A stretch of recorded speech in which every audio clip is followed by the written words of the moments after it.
Bonjour. Content de vous accueillir sur cette citation de Jules Renard pour vous parler du guide « Ah, si j'avais su ».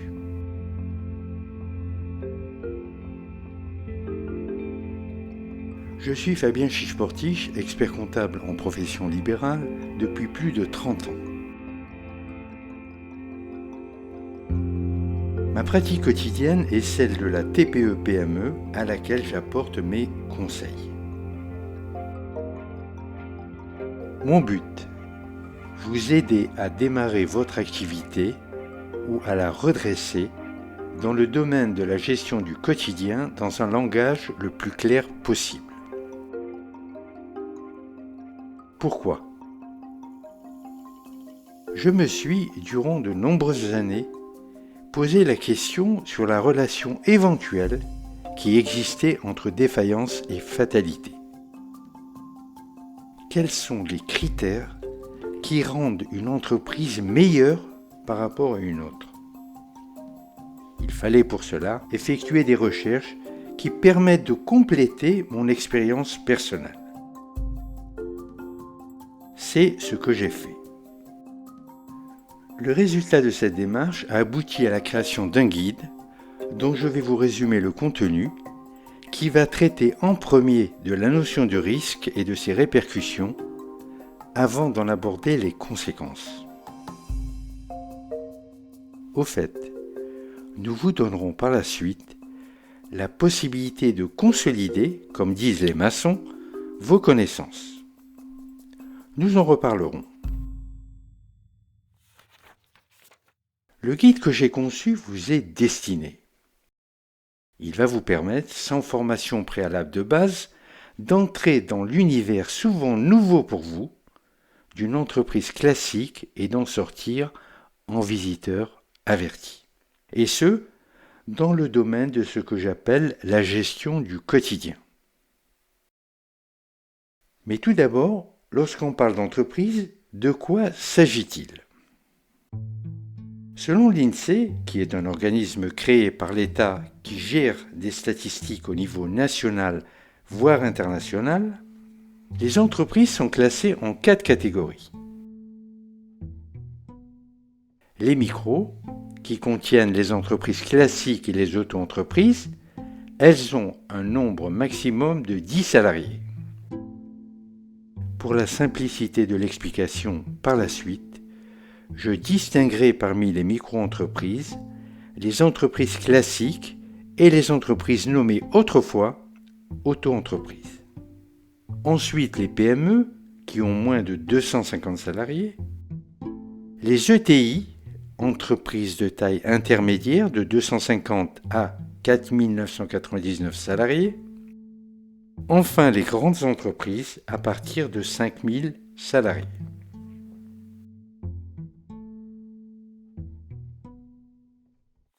La logique voudrait que pour cette présentation, nous suivions le cycle normal d'une vie d'entreprise. Naissance, évolution, transmission ou disparition. Un peu comme la vie humaine. J'agirai autrement en commençant par ce qui va venir assombrir le parcours d'une entreprise. Nous parlerons de défaillance. Pour se poser ensuite sur un terrain plus calme, je veux dire la création. Mais revoyons le titre « Ah, si j'avais su ». Il illustre une prise de conscience sur un vécu professionnel quel qu'il soit. Puis il y a la citation de Jules Renard. « Si je devais recommencer ma vie, je n'y voudrais rien changer. Seulement, j'ouvrirai un peu plus grand les yeux. »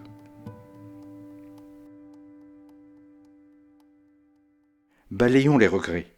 Nous sommes là pour regarder l'avenir. J'ouvrirai plus grand les yeux. En fait, c'est un conseil de vigilance quotidien qui se dégage de ces 2 citations. Pourquoi ? Parce que la défaillance touche une entreprise créée sur 2. N'oubliez pas que la création d'une entreprise va réclamer de la part du créateur des investissements de toutes sortes, humains, financiers, économiques et familiaux.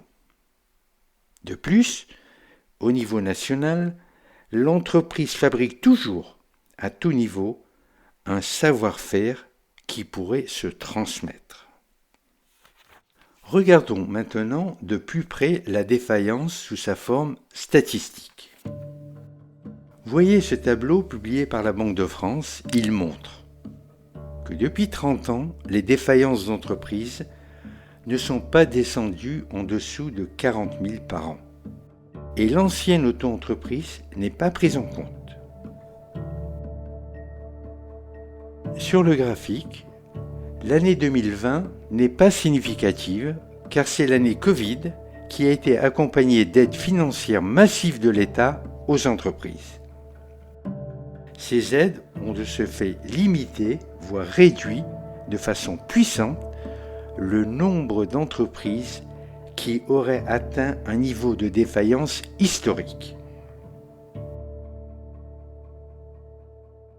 J'ai dit Covid. Qui aurait soupçonné ce risque nouveau quelques mois auparavant et qui s'ajoute à ceux qui existaient déjà? Nous aborderons d'ailleurs cette notion de risque au pluriel et leur origine. Voyez dans le graphique suivant le choc produit par la période Covid sur le secteur de la restauration, et en avril en particulier. Pour avoir des clients qui dépendent de ce secteur, je peux vous assurer que leur activité et donc leur trésorerie ont été affectées de façon critique. Alors entre nous, ne pensez-vous pas, devant tous ces risques qui s'accumulent au fil du temps, qu'il faille revoir sa façon de gérer l'entreprise quand on sait que sa vie peut être perturbée par des risques inattendus supplémentaires, comme dit la Banque de France. Je veux dire que, quand on a le souci de faire de son entreprise un outil de travail, qui va vous nourrir toute une vie, et pourquoi pas qui constituera un joyau à transmettre, il faut le préserver. Alors la grande question est, comment peut-on arriver à ce stade de dégradation de l'entreprise? Pourtant, des moyens d'information importants sont mis à la disposition du créateur. Eh bien, je vais vous en donner au fur et à mesure les raisons. L'entrepreneur et son équipe vivent le quotidien de l'entreprise dès sa création. À ce titre, ils prennent tous les jours des décisions plus ou moins hâtives et mesurées. Pour quelles raisons? La vie des affaires va vite. Parmi ces décisions, certaines sont jugées comme étant de mauvaises décisions, prises faute de temps, de communication, voire de formation. Elles ne vont donc pas atteindre un but à valeur ajoutée. De ce fait, elles peuvent faire des dégâts. Leur répercussion négative peut ne pas être immédiate sur la santé de l'entreprise. C'est ce qui se passe en médecine. Lorsqu'on ne soigne pas un rhume, par exemple de suite, ça peut passer. Au fil du temps, le résultat de ces décisions va alimenter un compteur virtuel. Santé de l'entreprise, sous un angle subjectif. Les points s'additionneront ou se déduiront d'une cagnotte qui elle aussi sera virtuelle, mais représentative de cette échelle de santé. Ce peut être suite à certains choix à l'installation, à des décisions fiscales ou sociales, voire financières, à des contacts professionnels ou un comportement vis-à-vis des partenaires de l'entreprise, enfin à de mauvaises évaluations lors de la conclusion d'un marché, d'un chantier ou d'une vente tout court. Je prends d'ailleurs des exemples vécus dans le guide. Faute de réaction positive de l'équipe, qui peut de bonne foi ne pas mesurer la portée des décisions prises, vont alors s'installer un ou plusieurs risques qui déclencheront à un certain niveau, du fait de l'effet cumul, un ou plusieurs indicateurs en rouge de gestion. Pourquoi ? Parce que le ou les risques toucheront des organes vitaux de l'équilibre général de l'entreprise. Dans certains cas, les indicateurs financiers de l'entreprise n'arriveront pas à concrétiser tout de suite cette situation critique. Pourquoi ? Parce que la trésorerie, par exemple, va avoir un comportement de compensation pendant quelque temps qui ne fera pas douter de l'état de santé réel de l'entreprise. Les plus seront supérieurs pendant une période au moins. Exemple, par suite d'un encaissement conséquent ou à l'arrivée d'un nouveau client avec un compte à la clé. Règne alors une euphorie plus ou moins longue. Et ce travail de minage souterrain va continuer sans paralyser le quotidien de l'entreprise. Les risques vont donc s'additionner et la période faste va passer jusqu'au jour où c'est une première irruption qui va apparaître. Phénomène de rejet du système. À ce moment, même si ce symptôme est jugé anodin, il faut réagir. Sinon, c'est l'entrée dans la fameuse zone dangereuse. Le dirigeant est alors désemparé, car il n'a pas vu le coup venir. Sa réaction immédiate, je ne comprends pas pourquoi, alors que mon chiffre d'affaires est en hausse. Eh oui, un a priori que nous allons écarter. Le chiffre d'affaires comme point de repère unique à toute stratégie. Alors la question que nous pouvons nous poser est la suivante. Comment se sortir d'une telle situation ? D'abord en lisant le guide, pour faire de la prévention. Dans ce guide, je vais vous indiquer quelles sont les grandes causes de défaillance. Il faut savoir qu'elles touchent 50% des entreprises créées, je le rappelle à nouveau. Ce qui veut dire qu'une entreprise environ sur 2 ne passe pas le cap des 5 ans. Les causes sont regroupées autour de 5 grands critères auxquels sont rattachés plusieurs sous-critères. La chance pour vous, c'est que vous pourrez agir en interne sur plus de la moitié des causes. Pour cela, je vais vous indiquer les choix à faire dès la création, les domaines d'intervention incontournables, mais aussi l'attitude à avoir vis-à-vis des partenaires de l'entreprise.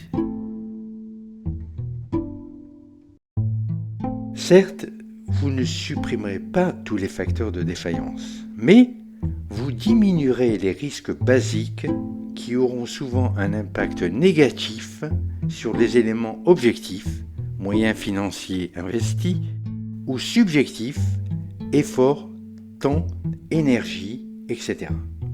dès le début de votre activité. Notez bien cela. Alors me direz-vous, comment savoir si mon entreprise présente certains symptômes qui pourraient aboutir à un risque important, voire à une défaillance ? Pour être efficace, préventif et complet, il vous fallait un outil qui vous permette de faire un premier état des lieux de votre entreprise. Il va être approximatif et partial. C'est vous qui allez noter, mais il a le mérite d'exister.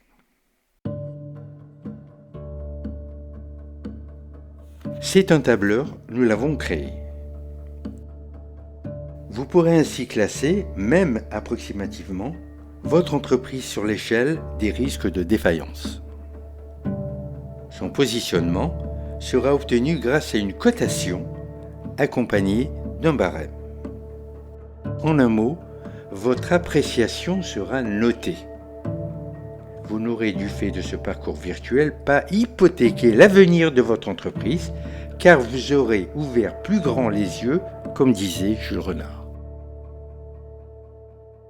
Voyons maintenant rapidement le contenu du tableur. Cette diapositive vous montre un extrait d'une cotation.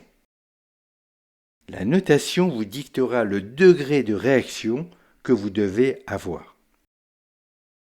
Ici, nous avons obtenu la note de 27,30 sur 100 dans l'échelle des risques de défaillance. C'est un résultat correct. Il n'exclut pas une veille permanente. Les origines du mal ayant été recensées, je vous donne dans ce guide les moyens d'en combattre une grande partie. Bien. Après cette présentation de la défaillance, nous pouvons revenir tranquillement à la création de l'entreprise sous forme statistique. En 2021, le nombre de créations d'entreprises a été de 1,050 million, toutes catégories d'entreprises confondues. Remarquez dans les créations couleur rose la part importante des micro-entreprises dont vous ferez partie. Un mot sur ces données INSEE. Voyez l'origine sociale des créateurs en 2018 et le pourcentage d'entreprises vivantes 5 ans après, c'est-à-dire créées en 2014 et vivantes en 2019.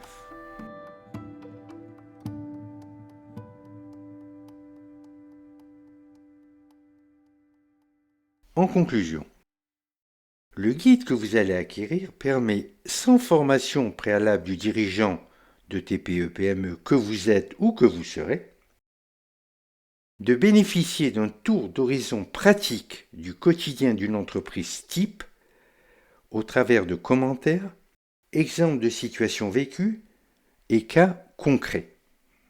Mais aussi, comme précisé, d'évaluer à l'aide d'un tableur que nous avons confectionné pour vous la santé de votre entreprise au regard d'un risque de défaillance.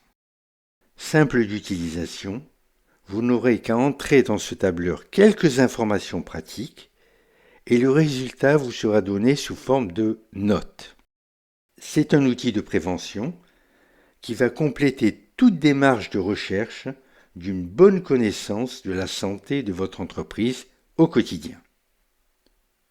Vous devenez un lanceur d'alerte, comme on dit, car vous êtes détenteur d'un capital d'informations en amont qui viendra compléter d'éventuels diagnostics complémentaires effectués par vos conseils.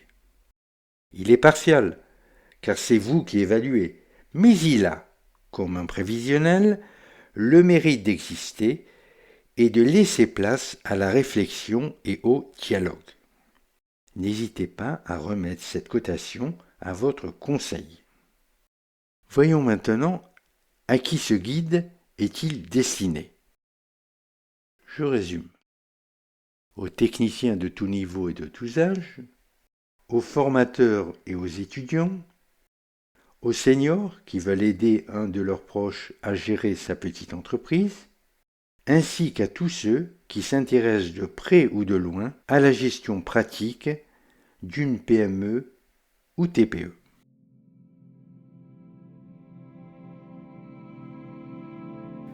Le tour d'horizon est ainsi effectué.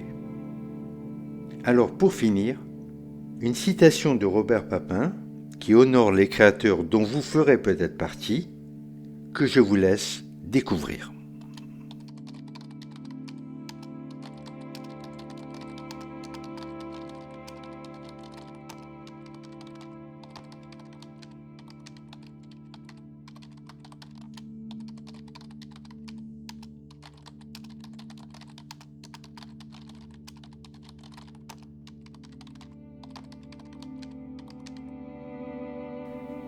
Bonne lecture et bonne chance et à bientôt.